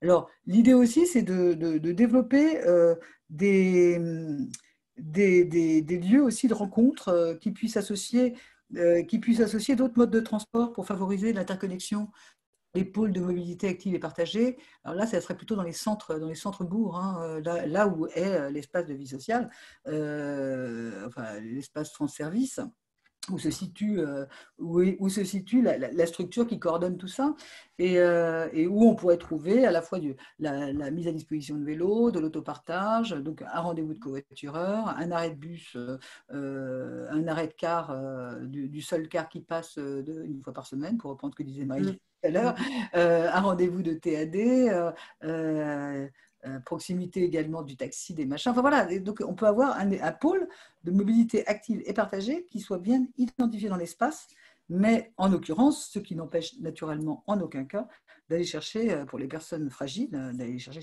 chez eux, bien sûr. Après, oui, nous, c'est ce qui se passe ailleurs. Pardon ? Je dis, nous, c'est ce qui se passe ailleurs la plupart du temps. En tout cas, ils viennent se chercher chez eux, quoi. Ça me paraît plus simple.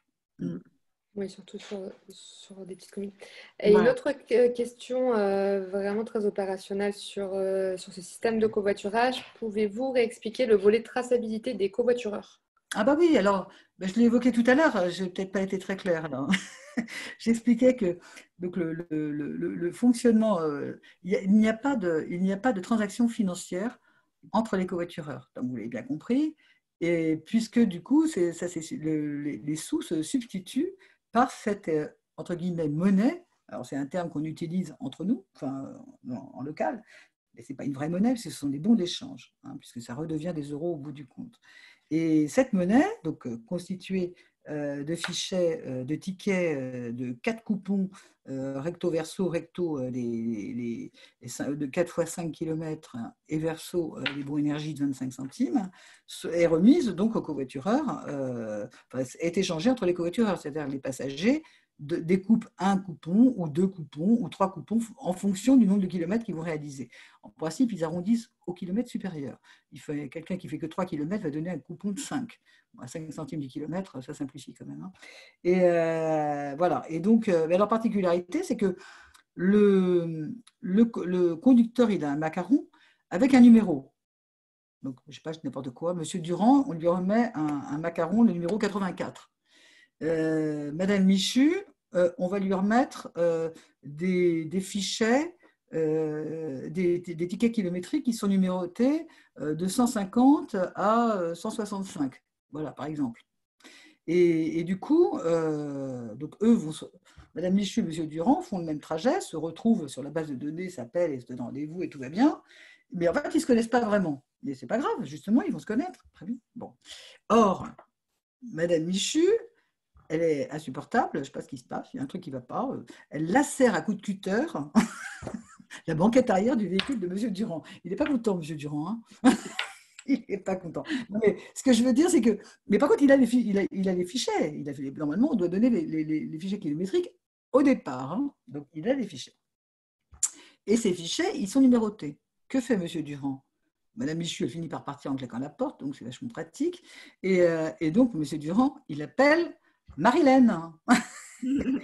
Marilène va voir que c'était le numéro, que les fichiers sont porteurs des numéros 155 et 156, et que Madame Michu. Ce sont les numéros qui ont été remis à Madame Michu. Donc, Madame Michu, elle est exclue. Et donc elle sort du truc et tous les covoitureurs inscrits sont informés que Madame Michu n'est plus un covoitureur écosystème. Voilà. Ils sont rassurés de voir qu'il... Voilà. C'est clair. Et alors, à l'inverse, Monsieur Durand viole Madame Michu. Dans écosystème. On n'est pas là, on n'en sait rien. Mais enfin bon, supposons, enfin du moins, en tout cas, il lui fait des avances vraiment désagréables. Et Madame Michu va aller voir Mylène en disant que Monsieur Durand est un pervers. Ah, c'est ça. Alors Marilène va se précipiter pour appeler Monsieur Durand en disant numéro 84, out. Pareil. Et donc, exactement la même démarche. Mais tout ça est très bien expliqué dans le pacte de covoiturage qui est signé, parce que les gens signent un pacte de covoiturage en connaissance de cause, où ils s'engagent justement à avoir des comportements normaux, à avoir leur permis, leur assurance, leur machin, tout ça est indiqué. Et donc, c'est très clair. Hein, et il y a la clause exclusion qui explique pourquoi on peut être exclu. Voilà. Est-ce que ça a bien répondu à votre question? J'espère. Il semblerait, oui, parce qu'on n'a pas de demande de précision. Voilà, je vois qu'il n'y a plus de questions. Ah si, à chaque fois qu'on dit qu'il y a plus de... Oui, merci. Oui, merci. C'est amusant, c'est pas mal, ça marche bien ce truc-là. Voilà. Est-ce que vous voulez qu'on passe du coup à la slide suivante en attendant les futures questions qui risquent... Oui, alors les slides suivantes, de toute façon, elles concernent moins le covoiturage. Il s'agit plutôt des projets collaboratifs et des projets flash. Alors, je pense qu'on est un peu moins dans le sujet. C'est ce que je vous disais tout à l'heure. Alors, ce sont des consultations qui se font auprès des jeunes architectes et paysaggistes de moins de 35 ans, mais ça peut être aussi d'autres, des urbanistes, des machins, des gens qui s'occupent plutôt d'aménagement en particulier, et donc notamment pour essayer d'améliorer rapidement et sans attendre l'organisation et la vie dans certains quartiers, dans certains secteurs qui peuvent être très difficiles. Vous avez une autoroute, enfin une voie rapide qui passe en plein cœur d'un village et qui vraiment détruit toute vie sociale. Parce que du coup, il n'y a plus de commerce, il n'y a plus rien, tout le monde s'en va, parce que c'est mon Dieu. Mais qu'est-ce qu'on peut faire? Est-ce qu'il y a quelque chose à faire? D'abord, est-ce qu'il y a quelque chose à faire? Et s'il y a quelque chose à faire, comment est-ce qu'on peut faire pour essayer d'agir rapidement sans faire un projet qui va durer 40 ans, quoi? Et du coup, ces projets flash, c'est vous qui les centralisez? Est-ce qu'une commune, par exemple, quelqu'un qui est participant actuellement à la webconférence et qui rencontre cette problématique, a envie de lancer un projet flash sur son dans ce cas, on trouve différents partenaires. Donc, il y a celui qui l'initialise. Et on trouve différents partenaires. Donc, ça, c'est-à-dire, c'est aussi expliqué dans mon guide, hein, parce que vous voyez, je fais la pub pour mon guide, mais pourtant, je ne le vends pas. Mais mais en tout cas, oui, en fait, le principe, c'est qu'il y a quelqu'un qui l'initialise et puis après, il va chercher des partenaires. Donc, on peut commencer par écrire le cahier des charges, déjà. Une fois que le cahier des charges, en fonction des moments, parce que par ailleurs, je donne des cours à l'école des ponts et chaussées, et donc, j'ai fait un module flash à l'école des ponts et j'associe les étudiants des ponts pour écrire ça. Pourquoi? Parce que comme ça me permet de les envoyer, parce que les étudiants par nature, ils sont impartials, ils sont gentils les étudiants. Et donc, je les envoie, je leur demande d'aller voir tous les partenaires potentiels. Et donc, ils sont assez bien accueillis d'abord parce qu'ils viennent de l'école des ponts et chaussées, alors tout de suite, ça fait tout de suite très chic. Hein. Et donc, en général, on les accueille bien parce qu'on ne sait jamais, un jour, ils seront très importants. Jamais. Et alors, donc, du coup, ils sont bien accueillis. Et le résultat, c'est que ça favorise justement après la concertation et les partenariats. C'est ça qui est intéressant. Voilà. Donc, il faut préparer un premier jet de cahier des charges, puis ensuite trouver les différents partenaires pour financer le projet Flash. Alors, le projet Flash, c'est une consultation, encore une fois, hein, et qui se termine par un album dans lequel il y a toutes les propositions, les 10 meilleures propositions. Chic et choc et pas cher, ça veut dire des opérations qui soient de qualité, chic, choc ultra visible des habitants, que les gens voient vraiment que ça change déjà. Et pas cher, si on veut que ce soit réalisé rapidement, il ne faut pas que ça coûte trop cher. Et il faut que ce soit... Par exemple, d'ailleurs, il y a un des exemples qui figure dans mon petit guide. Là, on avait fait le projet de la gare de Versailles-Rive-Droite. On avait aménagé le quai central. C'est une équipe de paysagistes de l'école de Versailles qui avait gagné. Et ils ont créé un espace d'attente à l'extérieur sur le quai central de la gare de Versailles-Rive-Droite qui ne désemplit pas.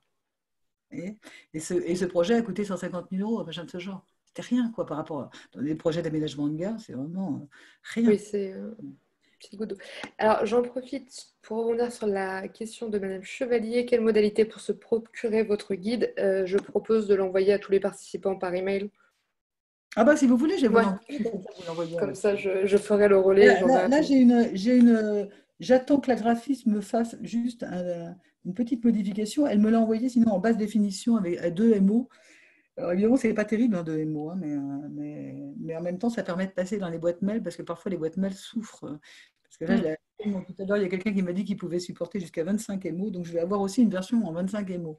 On essaiera avec la plus light et on mettra à télécharger la plus importante sur. Ah bah sinon, il y aura 99, hein, le truc de base. Hein, je sais pas, donc. Il y a des photos de Marilyn d'ailleurs, vous serez content. Marilyn, je vais vous l'envoyer, vous ne l'avez pas encore. Mais il vient juste de se terminer. Une faute que je voudrais quand même corriger avant de... Je l'ai eu en plus. Monsieur Redan me l'a donné. De quoi vous parlez? Votre guide. Ah bah ça, vous risquez pas de l'avoir eu, je ne l'ai même pas édité. Non, mais je l'ai eu par mail. Qui vous l'a donné? Monsieur Rénal. Ah, mais oui, je lui ai envoyé avant-hier. Ah bah dis donc, il est rapide. Oh là là là là. Ah oui, j'ai système. Ah bah oui. Ah, très bien, non, je comptais vous l'envoyer. Hein. Ah, oui, mais j'imaginais bien que j'allais le recevoir. Mais je voudrais vous l'envoyer sous forme de... Il est pas mal, hein, vous avez vu? Je l'ai survolé, oui, mais il a l'air complet. Ouais. Je pense qu'il est assez percutant. Je pense qu'il est parce que même, il donne plein de leviers pour développer le mode cyclable et le covoiturage, hein, dans le cadre de la loi d'orientation des mobilités. Quoi. La fameuse. Voilà, voilà. Alors, il nous reste... Donc ça, c'était les projets Flash. Voilà, donc ça, bon, donc vous voyez, donc je ne vais pas revenir sur l'explication que j'ai donnée, mais dans les projets Flash, vous voyez, il y a une affiche là, c'est les affiches qu'on affiche dans les écoles, parce qu'on associe aussi les Master 2 des formations des mêmes disciplines, donc école d'architecture et école de paysage. Alors après, pour l'instant, on n'en a monté qu'en Île-de-France, mais... non, on en a fait un aussi, non, je dis une bêtise, on en a monté également en Normandie, au Havre et à Rouen. Mais vous voyez, la ville du Havre nous avait demandé de faire travailler l'école de paysage de Versailles, alors qu'à Rouen, c'était l'école d'architecture de Rouen, bien sûr, de Normandie. Voilà, donc du coup on en avait fait un aussi à Bordeaux, à Sainte-Eulalie, voilà. Bordeaux, Sainte-Eulalie, ça s'appelait. Et alors ça, c'est très intéressant parce que là, on avait fait travailler l'école d'architecture et de paysage de Bordeaux. Alors, parce que les premiers projets Flash, je ne m'appuyais que sur les étudiants. Et puis aujourd'hui, j'ai changé, mais enfin, on a changé le système en disant que c'était quand même vraiment l'occasion de mettre le pied à l'étrier des jeunes professionnels. L'idée étant qu'après, au terme de ce projet Flash, il y a 2 solutions. Soit vraiment c'est des trucs simples et que ça peut se faire comme ça en régie, hein, par la collectivité. Soit il y a des projets qui sont peut-être un tout petit peu plus ambitieux, qui nécessitent peut-être une petite consultation parce qu'on a des sommes un peu plus importantes, mais pas forcément des sommes extravagantes. Hein. Et à ce moment-là, on lance un appel d'offres en consultant les équipes qui ont fait les 10 meilleurs projets. Et de telle manière, mais avec notamment dans le cahier des charges, un planning qui doit s'inscrire en 6 mois. C'est-à-dire qu'il y a 6 mois pour réaliser l'opération. Donc c'est ça l'idée, hein, c'est qu'on aille vite et voilà, qu'on fasse des projets, parce qu'il y a quand même beaucoup de projets qui demandent beaucoup de patience, alors que l'environnement se dégrade de plus en plus, et on se dit mais c'est pas grave, il y aura un projet dans 20 ans. Quoi. Mais bon, c'est un peu inadmissible comme approche. Alors je me dis là vraiment, on sait très bien qu'on peut faire des choses en attendant. Ce sont des projets intercalaires, j'aime bien ce terme-là d'ailleurs. C'est pas provisoire, c'est intercalaire. C'est-à-dire qu'ils ne sont pas totalement inutiles, il en reste quelque chose. Mais bien sûr, une part des interventions pourra éventuellement être se substituer par autre chose quand tout sera prêt, quoi. Voilà. Voilà. Donc ça, c'était la dernière page. Voilà, alors ça, c'est tous les prix reçus. Alors ça, encore une fois, c'est Ayen, bravo Ayen, hein, parce que finalement, non, le tout premier en 2014, alors oui, c'est vrai que ça a été moi qui avais été sollicité directement. Donc là, effectivement, on avait eu un prix, c'était le prix que les étudiants avaient donné à Écosystème. Ça, c'était drôle, du TBS de Toulouse. Mais tous les autres, c'est vraiment Ayen qui a reçu tous ces prix, hein, jusqu'au dernier. Donc, effectivement, voilà. Voilà, c'est la fin de la présentation. Super. Aya, un super exemple. On a encore une question de Madame Seri qui nous demande: est-ce que les covoitureurs sont-ils pas réticents au vu de la crise sanitaire malgré le déconfinement? Bon, ça, alors, très honnêtement, c'est une très bonne question à laquelle je ne sais pas du tout répondre aujourd'hui. On va le savoir. Mais dans l'immédiat, alors, ça, c'est peut-être quand même une question à laquelle Marilène va répondre, plus que moi. Parce que c'est vous qui avez les contacts avec les covoitureurs à Ayen. Aujourd'hui, moi, je me dis, il est urgent de ne pas se presser. Hein. On attend septembre, octobre pour repartir, quoi, en gros. Oui, effectivement. J'ai vu passer quelques offres, quelques demandes, mais elles sont moins importantes qu'avant le Covid, quoi. Oui, c'est ça. Ça paraît normal. En revanche, il faut mettre à profit le temps aujourd'hui, il faut mettre à profit le temps qui nous reste pour précisément établir recadrer les objectifs, notamment pour développer les différents modes de transport. Et vous voyez bien que le mode cyclable est particulièrement en vogue en ce moment, que le plan vélo est quand même un super levier pour pouvoir développer des schémas directeurs vélo et qu'il y a en plus des aides de plus en plus conséquentes pour pouvoir sécuriser le mode cyclable. Parce que de toute façon, dans tous ces secteurs-là, on peut toujours dire, bah ouais, c'est bien, on pourrait utiliser le mode cyclable, c'est idiot, il y a 5 km et tout. Et puis en plus, avec les vélos électriques, c'est beaucoup plus facile, ça réduit beaucoup les problèmes, les difficultés de topographie et tout ça. Mais c'est bien gentil de dire tout ça, parce que la vérité, c'est que c'est souvent très dangereux.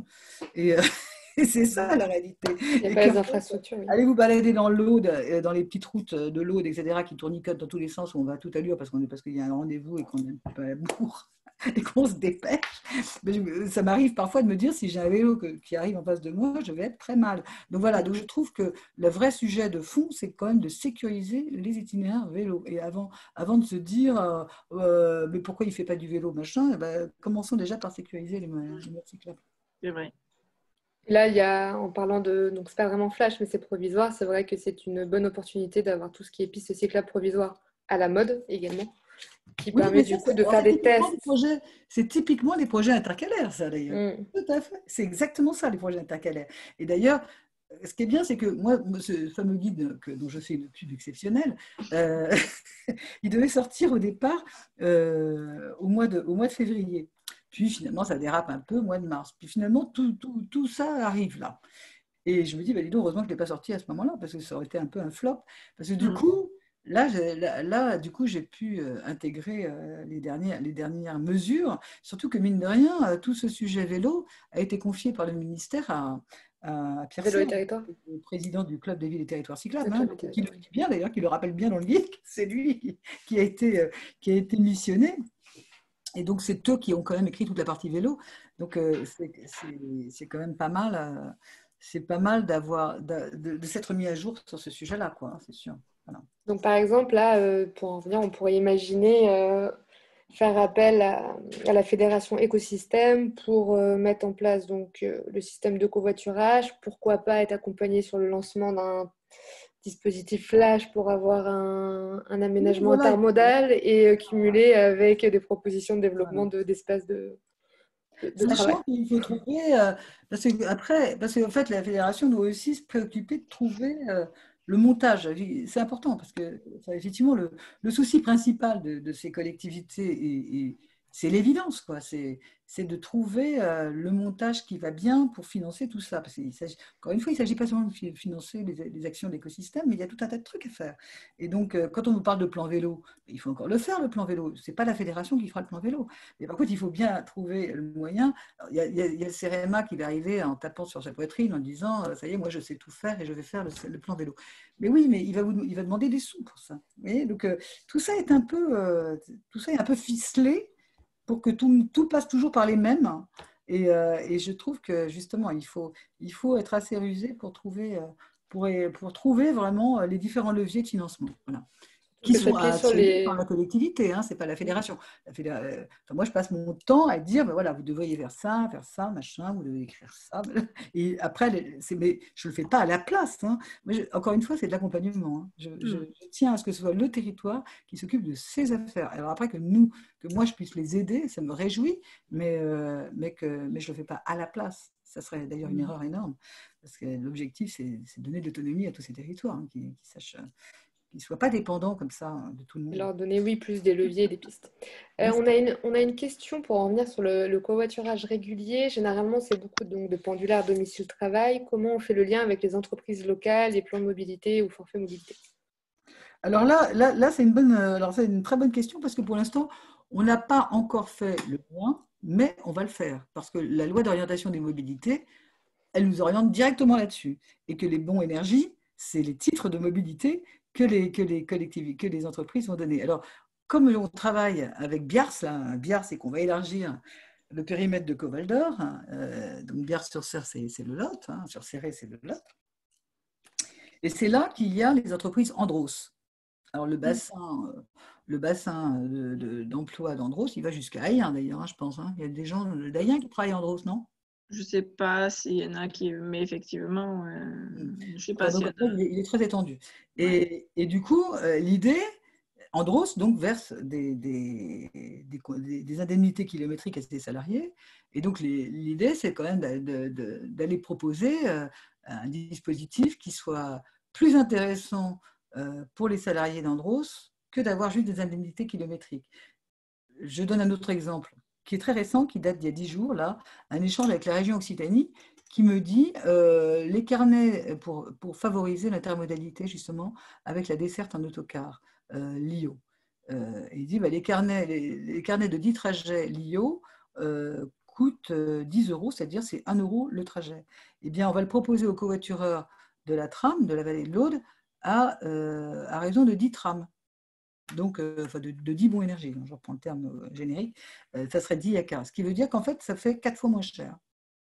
Donc, évidemment, ça avantage carrément le covoitureur. Le covoitureur qui a des trams, il va pouvoir acheter des tickets LIO à un prix qui est très avantageux. Donc là, c'est un peu dans le même esprit, je crois qu'il faut qu'on agisse par rapport à Andros. Donc, on va s'en approcher. Donc, ça va probablement être la première étape, justement, qui va nous faire travailler avec une entreprise.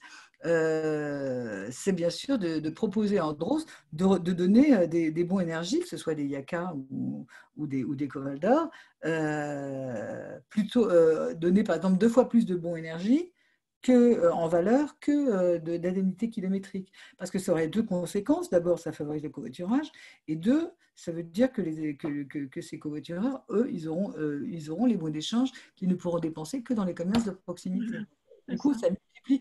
Notre intérêt, c'est de multiplier ces bons d'échange, évidemment. Il faut vraiment les multiplier pour que ça ait vraiment du sens pour les commerces de proximité. Ce qu'on veut, c'est les aider à se maintenir, en particulier dans ces territoires où il y a eu beaucoup de désertification. On va voir là, avec le Covid, si le mouvement ne va pas un petit peu au moins se freiner, si ce n'est s'inverser, peut-être. Ça va voir. Mais oui, donc du coup, double objectif, plus de mobilité durable et redynamiser les commerces locaux. On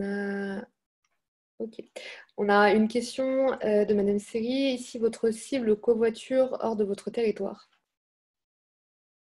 Bien sûr, ça arrive tout le temps, ça. À Argens-en-Aubrac, les gens vont à Rodez, c'est à 80 km. Mais ils reviennent. Ils ne restent pas. Oui, parce qu'évidemment, il y a des distances. Normalement, c'est dédié effectivement pour les trajets de courte distance, mais après, si la personne trouve son aller et son retour avec des gens qui peuvent dépenser leur argent sur le territoire, par contre, il faut effectivement qu'ils puissent le dépenser, quoi, parce que s'il n'habite pas sur le territoire… Oui, la difficulté, voilà. Alors, c'est vrai que c'est ça, Marie-Hélène, vous soulignez effectivement le problème, c'est que si c'est quelqu'un qui habite en dehors du périmètre, il peut tout à fait s'inscrire, il n'y a aucune raison, hein, oui. Au fond. Mais en revanche, il va récupérer une monnaie locale qu'il ne pourra pas dépenser dans ses commerces à lui, mais il faudra qu'il aille sur le périmètre écosystème pour dépenser ce qu'il aura récolté. Mais enfin bon, pourquoi pas, ça n'a pas. Mais enfin bon, le principe, c'est quand même d'élargir le périmètre, bien sûr. Pardon. Quand on est à l'échelle d'une communauté de communes, on a quand même beaucoup de communes. Donc oui, là, oui, effectivement. Mais en revanche, quand il s'agit de faire un trajet, effectivement, pour aller dans un grand magasin, enfin, je pense à Argence, où les gens vont jusqu'à Espalion, ça c'est l'Aubrac, Espalion pour aller à Intermarché. Alors, du coup, effectivement, ça, on se dit, bon, bah oui, mais Intermarché, c'est une grosse surface. Il n'est pas question. C'est la particularité de ces bons d'échange et de ces partenariats, ces pactes de partenariat de proximité qui sont exclusivement réservés au commerce de proximité. C'est-à-dire qu'il n'est pas question que les grandes surfaces puissent devenir partenaires de proximité, ça c'est clair. Mais en revanche, il y a toujours des gens qui vont vouloir aller faire leurs courses là-bas, mais s'ils y vont à plusieurs, c'est déjà pas mal.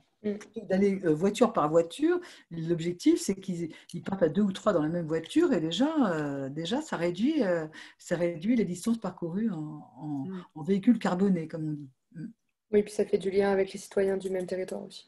Voilà. Mais bien sûr qu'on peut aller bien au-delà des 25 km. Après, tout c'est de revenir. Savoir comment on vient. Tant qu'on prépare son aller et son retour, quoi. Voilà, après, il n'y a pas de frein. Super, merci beaucoup pour tous ces éléments. Pour l'instant, on n'a pas de questions en plus. On va laisser quelques instants aux participants voir s'ils ont encore des questions à vous poser. Pareil, pour en revenir à ce fameux guide, on a eu les premières informations, on pourra vous l'envoyer par email sans problème, je suppose. Madame Vaudet, vous me l'envoyez et je le transfère. Ah oui, mais il est fait pour être transféré, bien sûr. Je vais l'éditer. Alors là, évidemment, les éditions, il faudra les acheter, mais la version numérique n'était pas destinée à autre chose qu'à être diffusée. D'ailleurs, elle va être diffusée à tous les comités de communes, donc, par Jean-Luc Rigaud, le président, enfin par la DCF. Parfait, donc comme ça, tout le monde l'aura. Voilà. De toute façon, il va être pas mal diffusé, mais le plus tôt est le mieux, c'est sûr. N'attendons pas. Et je devrais avoir aujourd'hui la version avec la petite modif. Enfin, je m'étais trompée juste sur le nombre de communes d'un des grands partenaires. Donc, j'ai plus ça aujourd'hui et je me suis dit, zut, il y a une petite erreur, mais c'est pas grave, on va corriger ça. Très bien. Comme il semble qu'il n'y ait pas d'autres questions, je vous propose qu'on s'arrête ici pour aujourd'hui. Je vous remercie encore une fois à vous deux d'avoir présenté ce dispositif et le retour d'expérience du coup sur Aya, qui semble être une commune phare, en tout cas sur tout ce qui est développement durable. Espérant que... D'ailleurs, tout le monde va voir le cas d'Ayen. C'est incroyable le nombre de visites qu'il y a eu à Ayen, Marie-Hélène. Oui, effectivement. J'ai régulièrement, au moins 1 à 2 fois par mois, quelqu'un qui me téléphone pour avoir des infos ou qui viennent. Là, il y a encore une autre commune, là, je ne sais plus d'où, qui doit venir le 25, je crois.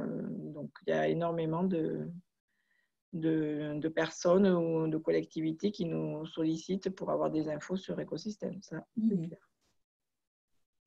Bon, c'est une super nouvelle. Et puis, si vous avez besoin, cette vidéo sera en ligne et en replay sur Idealco et sur France Mobilité. Donc, si quelqu'un a besoin, vous pourrez leur envoyer le lien.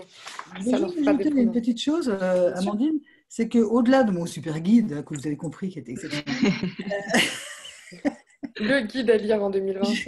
J'ai également réalisé le travail de synthèse de l'étude faite sur l'optimisation des dessertes fines ferroviaires du Massif central, étude réalisée avec l'Agence nationale de cohésion des territoires du Massif central, qui est donc aujourd'hui un document bouclé et qui est, c'est une synthèse, mais en fait c'est un guide. Parce que moi je peux pas empêcher de faire des guides. Alors du coup j'ai fait un guide qui aboutit donc d'ailleurs sur la mise en place d'un contrat opérationnel de mobilité tel qu'il est préconisé par la loi d'orientation des mobilités. Et donc c'est d'ailleurs dans ce cadre-là qu'on va travailler sur Figeac-Rodez et sur Guéret-Felletin aussi probablement. Voilà. Et donc simplement si ça intéresse certains de vos interlocuteurs, je peux vous adresser au moins la synthèse. Parce que c'est intéressant, c'est assez bien. Et en fait, il y a un rapport gros comme ça. En fait, c'est une étude qui a été confiée au master des ponts et chaussées que j'encadrais, parce que j'enseigne là-bas. Voilà, ça aussi, ça fait chic. Ça fait chic. Chic, choc et... Chic et choc et pas cher. Mais c'est pas cher non plus, c'est mal payé, je vois.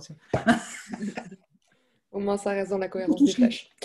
Et bien super, à ce moment-là, effectivement, si un des spectateurs ou même plusieurs sont intéressés, qu'ils reviennent soit vers moi, soit directement vers vous pour que vous puissiez lui envoyer. Là, ce n'est pas une étude exclusive de la Fédération, elle est faite avec l'Agence nationale de cohésion des territoires et avec l'appui de l'École des ponts. Voilà. Génial. Super. Merci en tout cas pour toutes ces informations. Il ne me reste plus qu'à vous souhaiter donc une bonne journée à tous. Merci beaucoup. Et à bientôt. Merci Amandine. Au revoir Marilène. Et au revoir à tous. Merci. Oui.